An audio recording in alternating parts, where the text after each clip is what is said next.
This is americasdemocrats.org, the weekly cast for stand-up Democrats. I'm your host, Jim Cuddy. The ever-provocative economics writer David Cay Johnston predicts riots and revolution if income inequality continues on its present course. Activist Valerie Ervin talks about her organization for working families and how building coalitions can actually move the needle toward more social justice. And Bill Press talks with political prognosticator Jennifer Duffy about the 2014 election outlook in the Senate, a jump ball situation. Are you tired of Tea Party Republicans and Rush Limbaugh dominating the airwaves? Do you want the facts you won't get on Fox or even on CNN? Then stay tuned. Our sponsor, 21st Century Democrats, works hard to get everyday Democrats involved in returning our party to its roots and to success at the ballot box. Sit back and listen, then stand up and fight. And follow 21st Century Democrats on Facebook for all the latest progressive news. We're glad you can join us. Pulitzer Prize-winning author David Cay Johnston says if the current income inequality trend continues, we're going to see riots and revolutions. Trickle-down doesn't work, he says. Instead, we have Amazon-up economics. And we welcome to the program David Cay Johnston. He's an investigative journalist and author, a specialist in economics and tax issues, and the winner of the 2001 Pulitzer Prize for beat reporting. He's also the editor of a new book called Divided: The Perils of Our Growing Inequality. David Cay Johnston, thanks very much for joining us today on americasdemocrats.org. Well, thank you, Jim, for having me. Now, President Obama has suddenly made income equality a major topic of conversation. It's more than just a wage issue, though, is it not? Yes, and the reason that I did Divided, which was a labor of love, not lucre, is to explain the whole broad issues involved in inequality. They involve opportunity, health care, education, family structure, parenting, incarceration, environmental hazards. So it goes way beyond your paycheck or lack of a paycheck, and I want people to have a broad understanding of this, especially college students and perhaps high school honors students in classes that deal with current issues. On a global basis, what's the result of such wide global disparities in income? Well, number one, less economic growth. When Adam Smith, who figured out market economics, started studying what was going on in economics back in the 18th century, and back then it was believed that all progress was the result of acts of Christian virtue, and there were only acts of Christian virtue in the culture he lived in.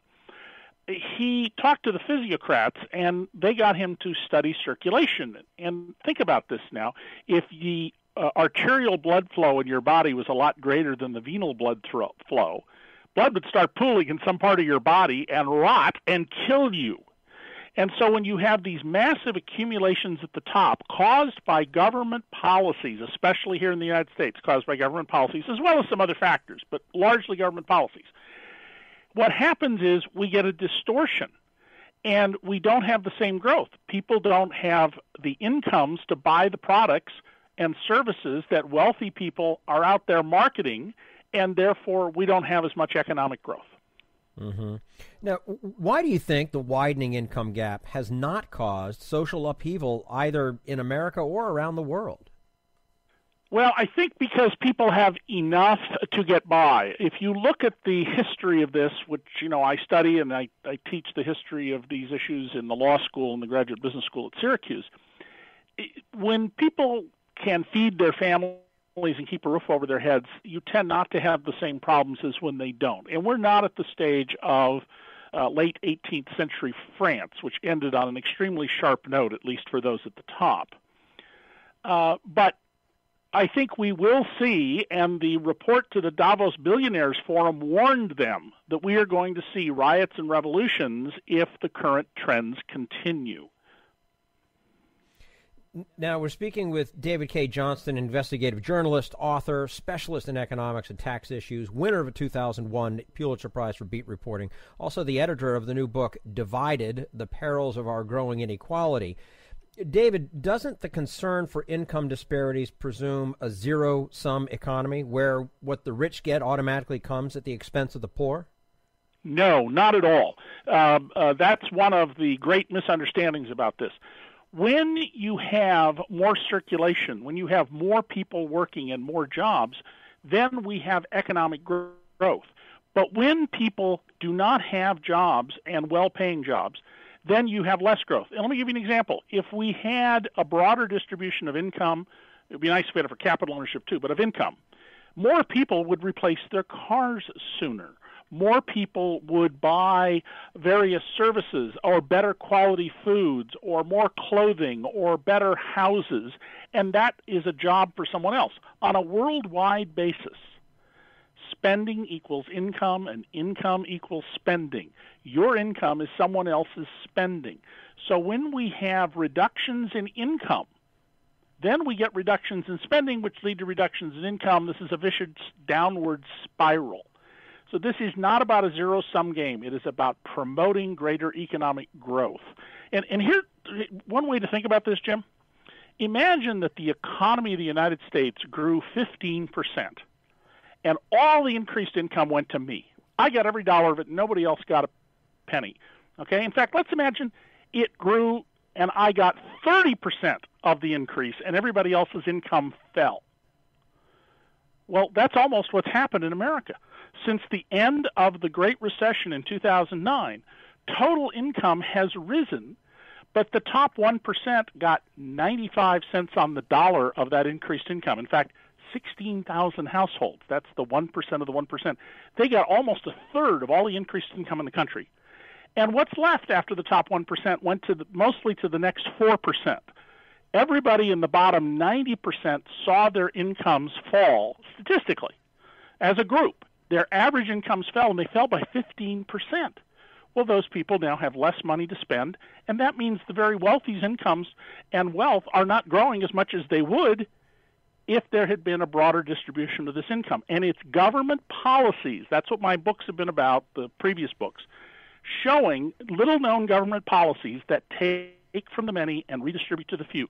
The Democratic idea put out 30 years ago of trickle-down economics to attack Reaganism was wrong. It is not trickle-down. Reaganism is Amazon up. Is it in a sense then where income and spending create a circle, and we've just broken that circle, and so the cycle is no longer functional? That's exactly a very good way to think about it. It's exactly what's happened. It's as if we have put a block somewhere in your body that shifts blood off to one part of it, and now you don't have the normal healthy flow. And the reasons for this are many, but a few of the key ones. We have absolutely decimated unions in this country.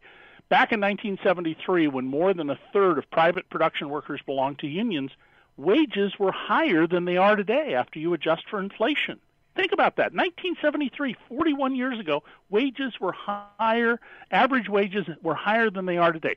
The average income of the bottom 90% of Americans has fallen back to just an eyelash below the level of 1966, when I was in high school and Lyndon Johnson was president. Wow. So the loss of unions means the loss of market economics, because some 18-year-old kid going down to the mill from high school to get a job, you think he knows what he's really worth? So that's one. Two, welfare as we know it being ended by Clinton in 1995 was a big mistake. It flooded the market with low-wage workers, and we now rank second in the world among the 34 modern economies in the share of workers with low wages. More than 1 in 4 American workers makes low wages. In Europe, it's in the range of 6 to maybe 15% make low wages. And that's another factor. We have fewer inspectors to check for wage theft by employers today than we did in 1940. There were only about 130 million Americans in 1940. We have 2.5 times the population, but fewer inspectors. And you may have seen there was just a big settlement where one of the big pizza chains is going to have to pay $1.3 million because it cheated workers out of their wages. There are tens of thousands of complaints on which no action is being taken, where workers are cheated out of their wages, and the government doesn't do anything about it. Now, David, you're a critic of the Trans-Pacific Partnership trade negotiations. What's wrong with strengthening trade relations with the populous and rapidly industrializing Pacific Rim? Well, I'm a proponent of trade, smart trade that's balanced, trade that improves our economy. If it's smart trade, then it should be done in the open. We shouldn't have secretly negotiated deals that are then thrust onto Congress with, in the case of the Trans-Pacific Partnership, we know there's a chapter QQ, so there are more than 40 chapters. The QQ chapter, the one that was leaked to WikiLeaks, has 30,000 words in it. And we know from that particular chapter that it's not about opening up trade. It is about protecting certain business interests from the rigors of competitive markets. And as Adam Smith warned us in the 1700s, and as I know from the business that I founded with my son, which he runs and I advised him on when I was involved in it, the last thing you want when you're in business is competition. It means smaller profits. Look at Verizon, which has an operating profit of almost 50 cents on the dollar, when the overall profits in America, the government tells us, are less than 7 cents on the dollar. These are not the result of market economics. And the Trans-Pacific Partnership and the proposed Atlantic Agreement, they are not about promoting trade. But in any event, let's have an open debate about it. Let's have the Senate and the House, to the extent they want to be involved, examine these things. Let's have a public debate, and the best ideas will come out of that. If you believe in democracy, you should believe in open debate, which is what Harry Reid has said there's going to be, or there's not going to be an agreement while he is majority leader. We're speaking with David Cay Johnston, author, specialist in economics and tax issues, editor of the new book called Divided, The Perils of Our Growing Inequality. So how do you balance whether a trade agreement should benefit American workers or whether it should raise the standards of living for workers in other countries who are being exploited to produce our sneakers and jeans? Well, one of the questions we should ask ourselves is how much is it our interest to improve the lot of people in China and Vietnam and Indonesia? Shouldn't they be solving their problems and we'll solve ours? I sometimes in my lectures say that the most generous people in the history of the world are not the philanthropists you hear about who have more than enough even with what they give away. They are the blue-collar workers in America who have given up their toehold on a decent life so that the rural poor of China can have their jobs. And I'm intending there to be facetious, but I don't think that solving China's economic problems is the primary duty of my elected representatives. I certainly don't want to live in a world in which China feels it has to go militaristic because of its economy, but why are we destroying American jobs so that 2.8 million of them just for China, 56,000 factories roughly just for China, so that we can get lower prices? I'm reminded of when Walter Reuther and Pete Estes went to see the first American automobile plant that had a lot of robots, Lordstown, Ohio. And Estes, the head of General Motors, said to Reuther, the head of the UAW, after showing him the robotic welding machine, "So, Walter, where are you going to find the workers to organize for your union?"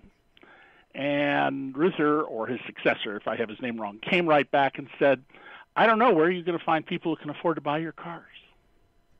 It's a symbiotic. And I have a piece of Newsweek, the February 7th issue of Newsweek, which is going to go back into print soon, but it's online, about one of the very first subsidy laws Congress passed. It was in 1792.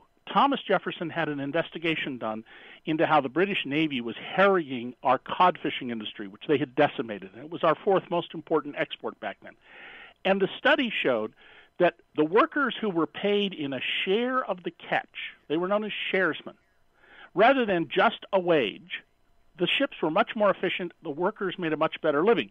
And so on the recommendation of Thomas Jefferson and George Washington, Congress passed this subsidy law. 5/8 of the benefits went to the sharesmen who had written contracts as a group in advance with the owners of the ship. And the owners, the capitalists, they only got 3/5. Look what we do now. We give subsidies to companies to move jobs to lower wage areas, to move jobs offshore, to destroy jobs. That's not what the founders intended. The founders intended, and their writings clearly show this, and I quote a number of them in my Newsweek piece, and this is a subject that my research assistants at Syracuse and I have been working on for a number of years, but I rely heavily on a book by 3 eminent professors, that they wanted everyone to have a stake, to own a business or land. They feared a future of inequality and believed it would doom this grand experiment in self-governance. They were absolutely convinced, no matter how much they disagreed. And remember, the founders fought with each other left and right. They had huge disputes and fights that went on for decades.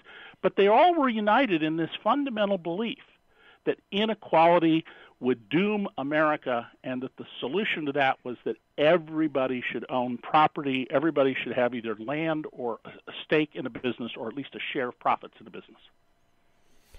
Makes sense. I don't know what happened or where we lost it, but I'm not really University sure of Chicago, Jim, and where I studied in the Graduate School of Economics, the University of Chicago and Milton Friedman and their cockamamie ideas, which are elegant on paper, but economist after economist studying it now in the real world has shown do not work in the real world.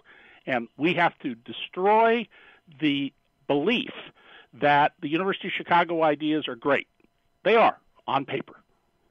How do we get it back?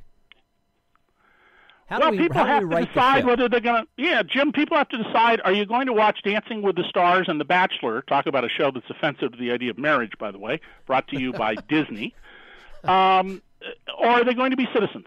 I mean, one of the problems with the two-income couple is nobody has time to go down and be involved in things. When I started out as a journalist in the late 1960s in Santa Cruz, California, and then I went to the San Jose Mercury at 19, when I wrote about wrongdoing, it involved in today's dollars at the absolute most, a couple $100,000.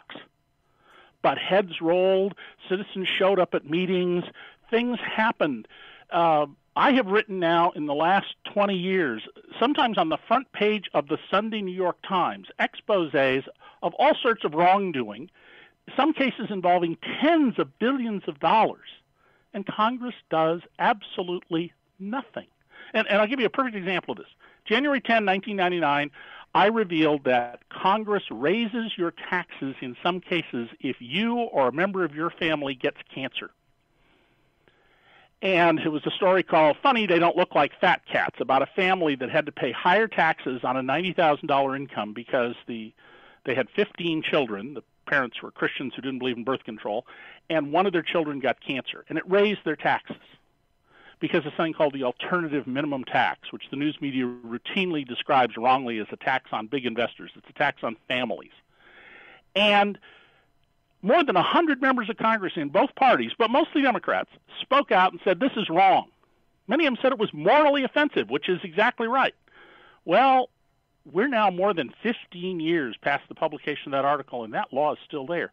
And the failure to fix it is not about money. This is symbolic. It's maybe $50 million a year. The best estimate we've been able to work out over the years, some economists did this, is $50 million. So it's not about the money. It's about failing even to fix symbolic wrongs. So we have to get a Congress that responds to people, and I don't see how to do that when, if you're a member of Congress, all your incentives are, to heck with the voters, they don't matter, it's the contributors who matter. And I've had members of Congress tell me but they're scared to death to change the system. Wow. Sobering, to say the least. David Cay Johnston, investigative journalist, author, editor of a new book called Divided, The Perils of Our Growing Inequality. David, appreciate your time with us today on americasdemocrats.org, and we look forward to having you back again soon. Well, Jim, thank you, and I hope the Republicans also invite me onto their radio shows. Good luck with that. This is americasdemocrats.org, the weekly netcast for Stand Up Democrats.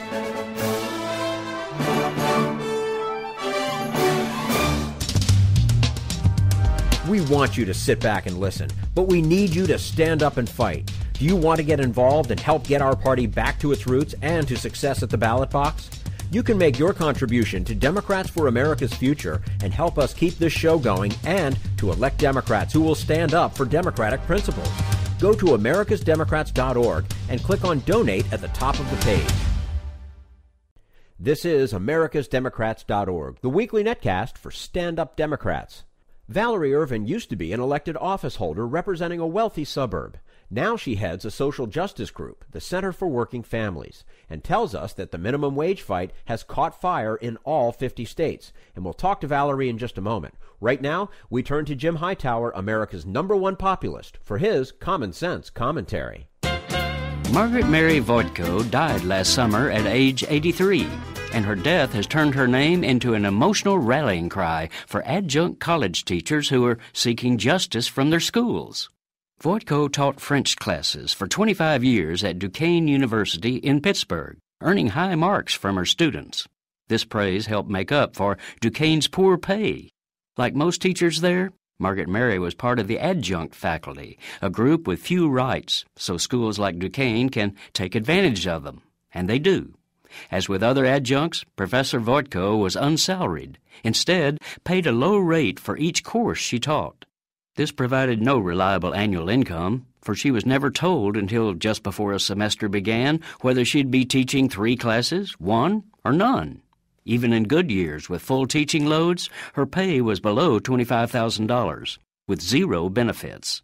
Margaret Mary's last year was certainly not a good one. Duquesne had cut her to 1 class per semester, reducing her income to under $10,000. Also, her cancer returned, piling huge medical bills on her back.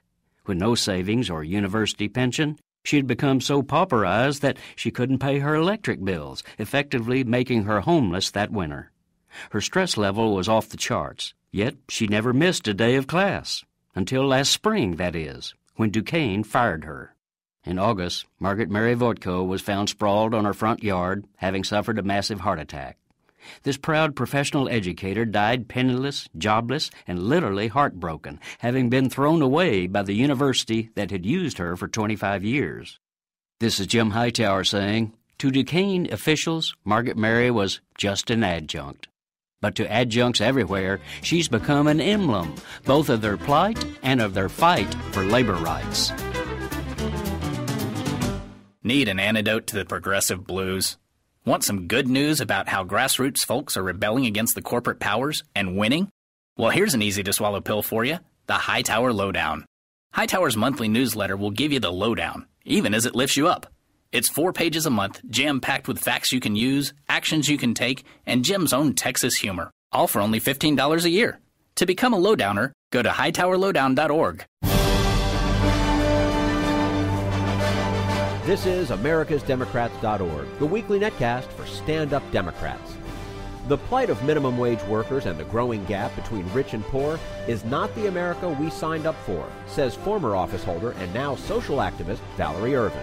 And we welcome to the program Valerie Ervin, who until recently had been a member of the Montgomery County, Maryland County Council, and before that a member of the County Board of Education. A few months ago, she left behind the political life to become executive director of the Center for Working Families, a nonprofit with the aim of seeking a more just world. Valerie Ervin, thanks very much for joining us today on americasdemocrats.org. I'm so happy to be with you. Thank you. And it's very nice to have you with us as well. You know, that's a pretty big bite to chew on, seeking a more just world. Tell us a little bit about the Center for Working Families and how you plan on seeking social justice. Well, the Center for Working Families is part of a family of organizations that started about 15 years ago under the incredible direction of Dan Cantor, who is just an amazing progressive thinker and doer in the United States. And I had heard a lot about their work over the years. And recently, prior to leaving the county council, I started following the work that they were doing on paid sick days, on the minimum wage, on public financing, and saw that they were actually winning. And as someone who considers herself a progressive Democrat and has been 10 years in public office, I started really to struggle with getting good progressive Democrats on board issues that I think are incredibly important to the future of this country, and issues like income inequality, which is, I think, a defining issue of our time, as well as climate change.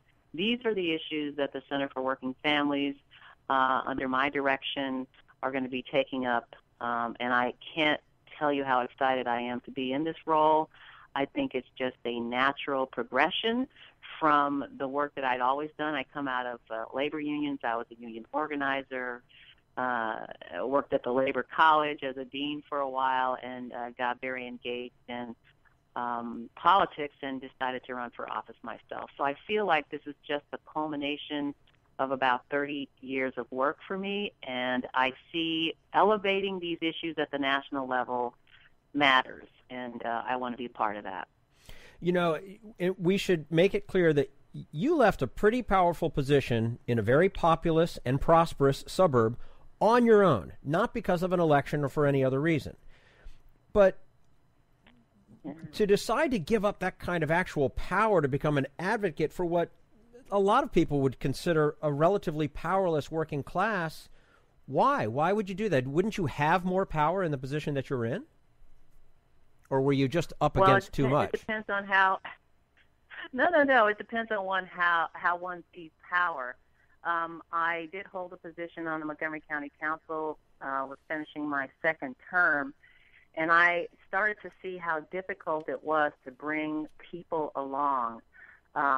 Good ideas require a lot of people who have the energy and the passion to want to see real change happen. And I did start to get discouraged over time that it was so hard. It was such a heavy lift to do things that were the right things to do. So I've always focused my energy and attention on issues around poverty, women, and their economic well-being and how that impacts children, and the whole situation that's going on in public schools right now and the achievement gap. All of these really big issues all connect to each other. And so I thought this would be a great opportunity for me to sort of close the door on my elected life and use all the skills and information and knowledge that I have at my disposal to help place these issues on the national level. And this is really happening. We are at a very interesting and exciting moment in the evolution of democracy in this country, and I think where I sit right now will make a lot of difference. In a sense, you have more power now than you did, perhaps. I kind of see it that way. I mean, I am very fortunate that I'm working with a group of some of the most incredibly committed people that I've ever met in my entire life. Working with major foundations whose mission is to sort of help fund some of the work that we're doing right now. We have incredible partners in labor unions and women's organizations and civil rights organizations and young people who are really, really committed to climate change. So when you think about the kind of coalition that is possible to really move the needle on these issues, I think we have that coalition. The timeliness of this is right now. I mean, President Obama has done an incredible job in speaking about income inequality and the impacts that has on our national economy. And so I think, we have a moral obligation to tell the truth, and then not only to tell the truth, then to put in action the things that create power for working America. And that's what the Center for Working Families is all about. We're speaking with Valerie Ervin, Executive Director of the Center for Working Families, which is a nonprofit with the aim of seeking a more just world. You've always been an advocate of what is called a living wage. So, two-part question. Is there a dollar amount behind that concept? And since it's unlikely Congress will raise the minimum wage, should this become a 50-state issue instead? Well, let's start with the second question. The minimum wage or the living wage is becoming a state issue, and you're very right on about the fact that it doesn't look like the federal government is going to be able to get it together enough to pass the kind of legislation that is critically necessary for working American families. And so this is really exciting for me as the new executive director of the Center for Working Families, because the issue of minimum wage has caught fire across all 50 states. And we may see between now and maybe the end of the year, the majority of the states, through legislative action or through local jurisdiction, like the one in Montgomery County, and I was a co-sponsor of the minimum wage in Montgomery County, we are beginning to see this catch fire. Why now? Well, since the recession hit in 2008 and 2009, what people are seeing is that many, many millions of people lost jobs that they have not been able to recover, and then they see that Congress is not being helpful by cutting their long-term unemployment benefits, and that the majority of people who are working 2 and 3 jobs on minimum wage are women, usually single moms, head of households. This is not the America that we signed up for. And so we know that at its very gut level, people know that fundamentally the minimum wage is about fairness, and that 50 years ago when Martin Luther King talked about the war on poverty, at that time he was trying to get the minimum wage raised to $2.25 an hour. Had we done that then and tied it to CPI, it would be more than $15 an hour today. So we're way, way behind, and American families know that we can do better than this. So a living wage, a minimum wage, is what is required for, a family to be able to pay their rent and put food on the table and pay for basic needs and necessities, and it is falling far, far short of that, the $7.25 minimum wage. So this is one of the primary issues that the Center for Working Families has been at the forefront of, along with paid sick days. And we just see what's happening around the country. This is just catching fire. Mm-hmm. Oh, absolutely. It's definitely on the front burner now. But how do you answer the argument that a raise in the minimum wage would cause a small business to hire fewer workers and therefore hurt more people than it would help? Well, I just think that's a backward way of looking at the world. But I think for the listeners of your show, the majority of small businesses in America pay their employees more than $8.25 an hour, or $7.25 an hour. What we're seeing in our research is that it's major corporations that are really undercutting their employees, and that are corporations like Walmart, fast food chains like McDonald's, and other big corporations who are really the ones who are creating this race to the bottom in America. So they want to keep paying workers this sub-wage, which creates all kinds of hardships on local small businesses. It's really the other way around. When we do better, we all do better. So raising the minimum wage will just put more money in the pockets of businesses, because the people who are struggling right now will be able to purchase goods and services. So, it's the way the economy works. And so I think that their arguments are old and outdated, and people know that it's just not true. Having this conversation with you right now makes me think back just a few years ago at the height of the Great Recession, when everyone was talking, well, I'm going to skip the movie night. I'm going to skip that extra night out to have dinner.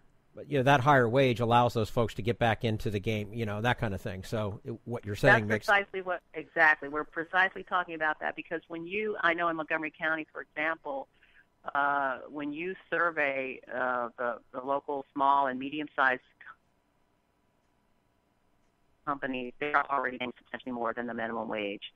We are fighting a battle in this country against major corporate interests, whose one of their major roles, it seems to me, is just to keep paying these low wages. But see, those employees that they pay low wages to have to go back to their local jurisdictions, and taxpayers are on the hook for making sure they have SNAP benefits, making sure they have all the help to pay their rent. All that money is what you and I pay in taxes, which should not be happening if these corporations were paying their employees a livable wage. And you would see that there would be a real increase in the kind of benefits that this brings to local communities. And so I think more and more people are seeing that this is in fact true. And there is a group of local small business owners in Maryland, for sure, that are all for raising the wage because they know at the end of the day there's more money in their pocket when people have more money to spend. Absolutely. Now, there's also starting to be a national move toward pre-kindergarten education, which I'll assume you favor. What is the cost of doing that and the cost of not doing it? Well, it's a great issue. It's one that I've been working on for almost 8-9 years right now. I got to know Lieutenant Governor Anthony Brown very well on this issue when maybe 6 years ago the state of Maryland wanted to be one of the first states to have pre-K for all. And the idea was going to be to find a funding mechanism so that all 3- and 4-year-olds in the state of Maryland had access to pre-K. Now, we all know, even the Chamber of Commerce knows and business knows, that if we keep falling behind in our rankings in the world for the kind of educational attainment that most people in America are receiving, it's pretty much down on the bottom of the list of all industrialized countries. We also know in this country we have a persistent and growing achievement gap between kids of color and their white, mostly white and Asian counterparts. How do you begin to close that gap? You start to see the gap very early when families like the ones I'm talking about don't make enough money to send their 3- and 4-year-olds to really good child care where they have pre-K services that are like the top of the line, the kind of services that you want your children to receive. It's usually the poor women, heads of households, and couples too, that can afford that kind of pre-K service or child care services, which usually kind of combine. The two are usually combined. In the state of Maryland, for example, when you have an infant, it costs almost $12,000 a year, very expensive to pay for child care for an infant. So all of these, I said this earlier on in our conversation, that all of these issues dovetail into each other. So I think you have to sort of back up and say to yourself, what do these families need, first of all, to be able to make a living and to feed their families and to keep a roof over their heads? And then what do we do to ensure that those children of these families have the same access to high-quality pre-K services that all the other families have? It's a huge problem. Is it expensive? Absolutely. But if we don't do it, I think we'll continue to see the kind of results that we've been seeing. So there's, I can go on about this for a very, very long time, but another issue that the Center for Working Families hopefully takes up soon is the concept of this school-to-prison pipeline that clearly exists. And by the time African-American, mostly boys and Latino boys, are in elementary school, there are studies that show by second grade you can tell which one of them are going to end up in prison. So all these issues sort of dovetail, and it's a sad tale, but it's something that we can fix.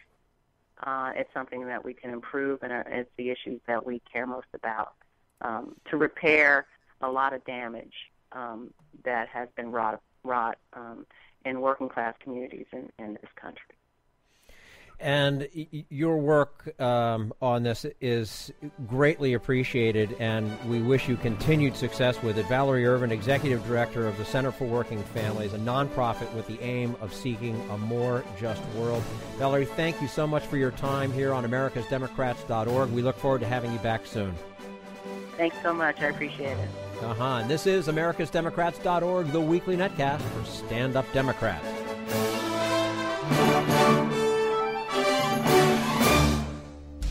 We want you to sit back and listen, but we need you to stand up and fight. Help get our party back to its roots and to success at the ballot box. Make your contribution to Democrats for America's Future to keep this show on the air and help elect stand-up Democrats.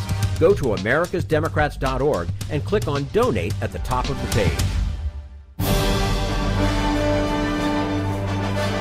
This is americasdemocrats.org, the weekly netcast for stand-up Democrats. And now Bill Press and his guest, Jennifer Duffy of the Cook Political Report. You've heard me say many times, forget 2016. We got to be talking about 2014, all the important races that are up for the House, for the governorships, and for the United States Senate. 36 Senate seats up for grabs, and nobody is more on top of what's happening in the House, in the Senate, in the governor's races, in the states than the Cook Political Report under the leadership of Charlie Cook. And when it comes to the Senate, it is Jennifer Duffy who joins us in studio this morning. Again, Jennifer, it's good to have you back. Nice to see you. Thank you. Nice to be here. And we have some breaking news this morning in that the Cook Political Report keeps track of all these races and calls them leaning this way, leaning that way, or whatever. You have some changes in your... We are going to heard for the first time anywhere right here on the Bill Press Show. So let's get right to it. We have a saying at the Cook Political Report that it is not our job to break news, but sometimes we can't help ourselves. You know what? Yeah. This cycle is getting a lot more clarity. I think in the last 4 to 6 weeks, it's gotten a lot clearer. So we have decided to move some races that we have had in lean Democrat, mostly pending primaries, because Republicans still have their primary problems. So today, Alaska, Senator Begich, Louisiana, Senator Landrieu, North Carolina, Senator Hagan are all moving to toss up. From lean Democrat to toss up. So Whoa. they are now up for grabs. They are all held by Democrats. They are all held by Democrats. They are all states that Mitt Romney won. Mm-hmm. They are all states where the president's approval rating is 35% or less.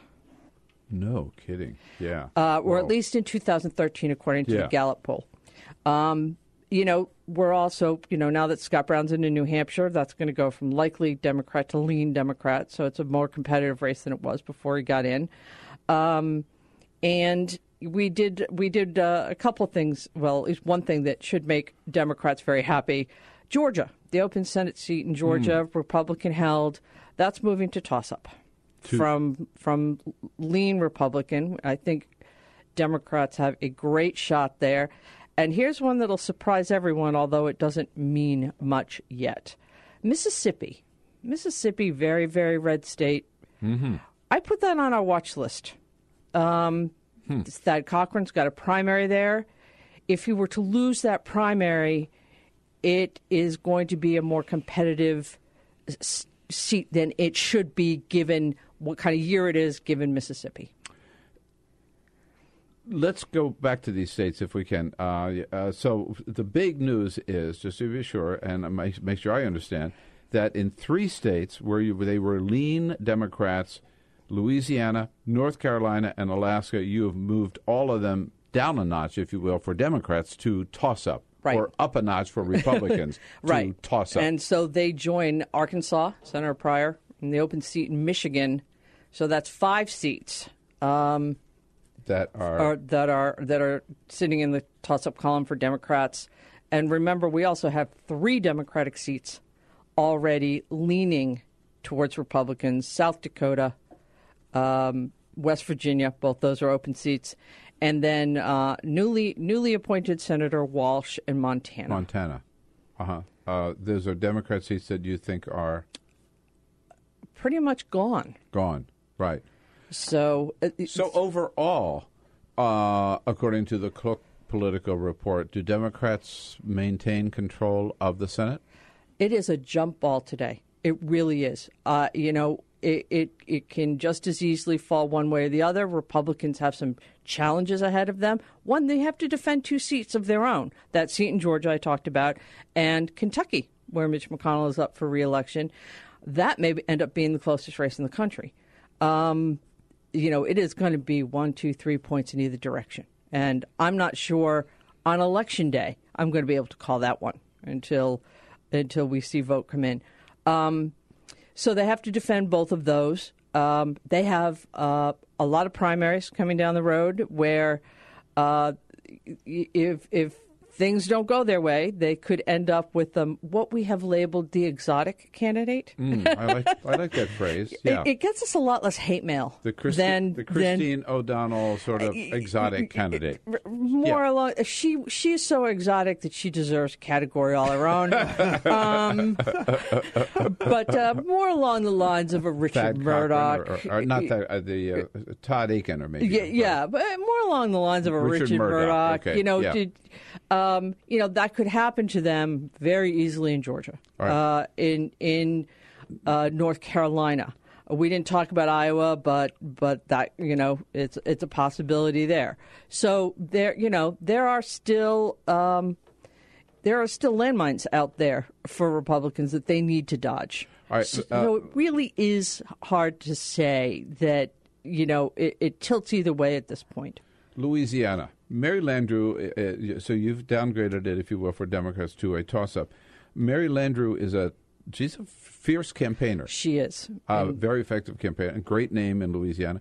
Why would that go down to toss-up? Is it because she is a strong opponent, or how do you read that? Well, first of all, we know her opponent? Republicans have had their primary there? No. You have to remember Louisiana has what we call the jungle primary that happens on Election Day. So all candidates, regardless of party, run on a single ballot. And if somebody gets over 50%, congratulations, you're the winner.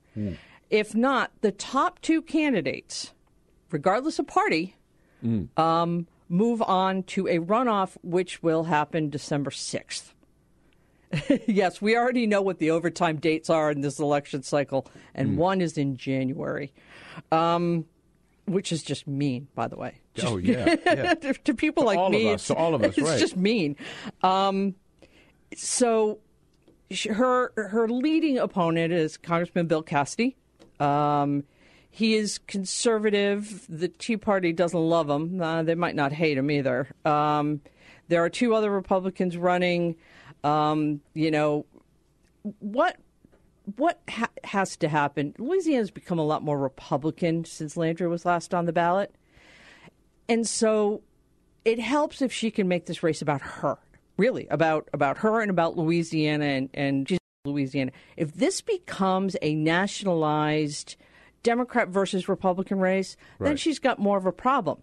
The more interesting thing will be if it goes to a runoff and the majority's at stake in that runoff. Mm-hmm. Then, God help us all. So she's got a. You think $12 million in a House special election was a lot of money? Yeah, you have no idea. Whoa. North Carolina. Yep.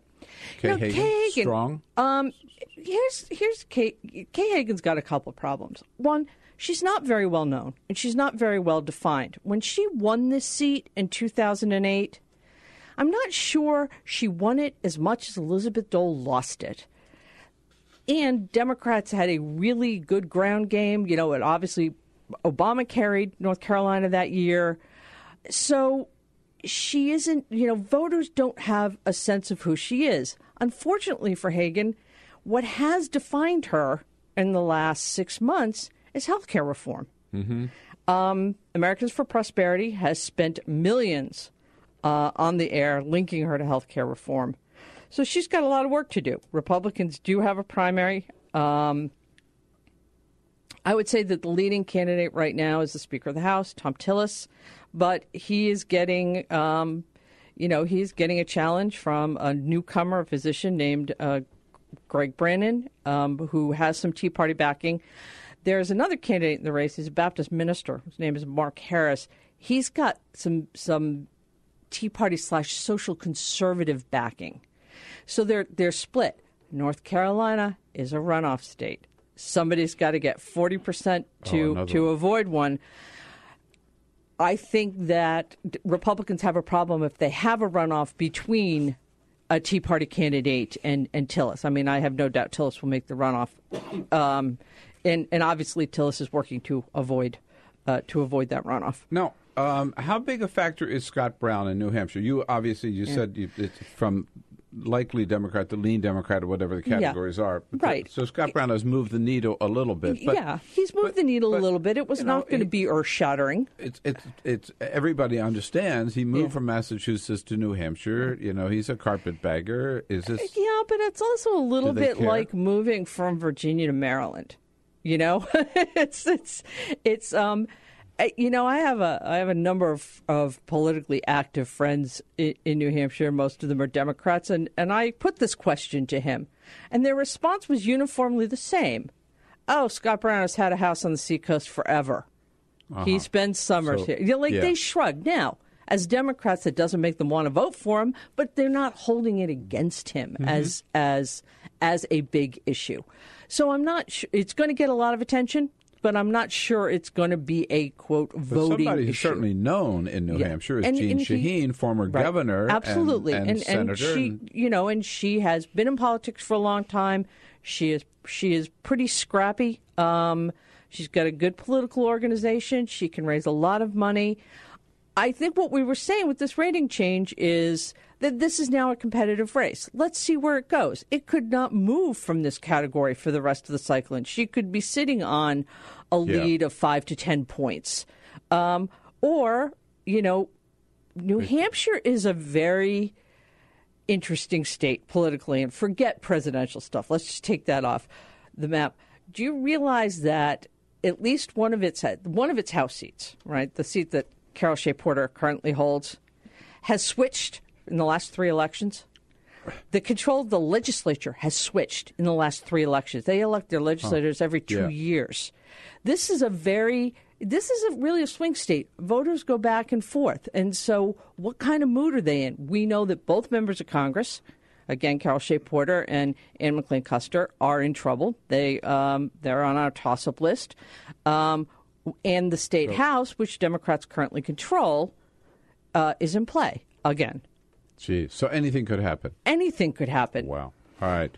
The source for what's happening in these Senate races around the country, right here with us in studio this morning, Jennifer Duffy from the Cook Political Report.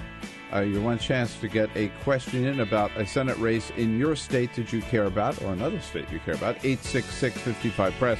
I want to talk more about Kentucky, which, as you said, may be the most watched race of all when we come back here with Jennifer Duffy. Let's take a quick break. Back on the other side.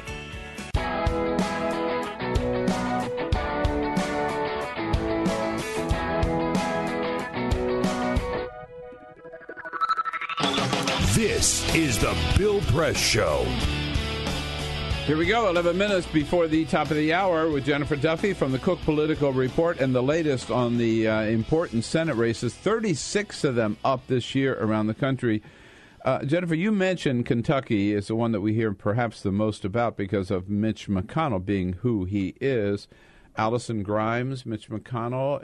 Mitch McConnell wins the primary, you think? Mitch McConnell wins the primary. Okay. He has done a masterful job of boxing his opponent, Matt Bevin, political newcomer, businessman, into a corner. I mean, it is a good textbook case about newcomers running and what they don't expect and the mistakes they made and McConnell's advantage to leverage those mistakes. But Allison Grimes seems to be giving him a good run for his money. She is. Huh? There is. I have not seen a poll that has this race outside the margin of error. Whoa. So what's your rating on toss-up. It now? It is a toss-up. I mean, you can't get much closer than within the margin of error. Right. And it is going to be, once this primary is over, because obviously McConnell himself can't spend too much time focusing on her, although the campaign will and has. This is just going to be a long, long road. You're going to see a lot of money spent on TV, on the ground. There are already super PACs up and running. The super PACs that supports McConnell, Kentuckians for Strong Leadership, has already spent about $1.5 million. A lot of it has been against Bevin, but a lot of it has helped McConnell. I mean, it is just going to be epic. Right. We haven't talked yet about Colorado, but here is Mark calling from out in Denver. Hey, Mark, good morning.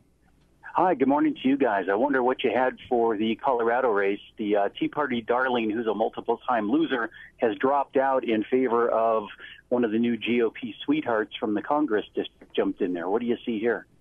Well, okay, but first I'm just going to check and Mark and make sure your last name isn't Udall, right? Who is the incumbent that's up? No, this is not Mark Udall. Just wanted to make sure that, no, that is an interesting race. And it says a lot about the environment here, too. Cory Gardner, Republican congressman, he is in his second term, elected in 2010, actually declined to run last year.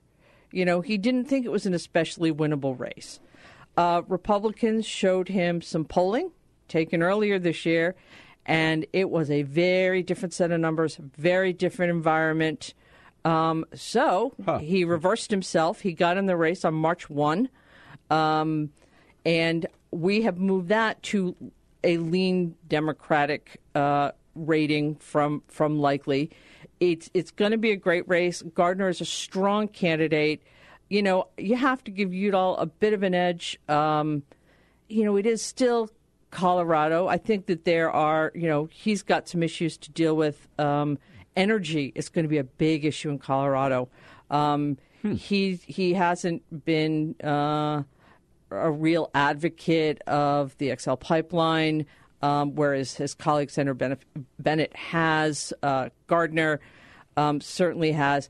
And it will be hard for Democrats to demonize Gardner on this issue because there's a lot of energy in his district, wind, solar. So he isn't, quote, a captive of big oil. Democrats will paint Gardner, though, as far too conservative for the state. They will pluck every conservative vote he has cast, and there have been many. So this is going to be a good race. It could end up in the toss-up column. It's just not there now. All right, and don't forget the potheads are voting this year for the first time. Well, actually, now that it's legal, maybe they forgot. Could be too. Oh, wow. But the big news out of Jennifer Duffy this morning is Louisiana, North Carolina, and Alaska all moved to now toss-up races. Boy, this is a big challenge for both parties, and overall, according to Coke Political Report, control of the Senate is a jump ball. Jennifer, thanks so much for good information this morning. Thank you. And thanks for coming in. That's all for americasdemocrats.org. Thank you to all who made today's show possible. David Cay Johnston, Valerie Ervin, and the entire Bill Press team. And thank you for listening. If you liked what you heard, please get involved in our efforts to keep this show going and to elect Democrats who are bringing the party back to its roots. Go to americasdemocrats.org and click on Donate at the top of the page. And be sure to find 21st Century Democrats on Facebook. For americasdemocrats.org, I'm your host, Jim Cuddy.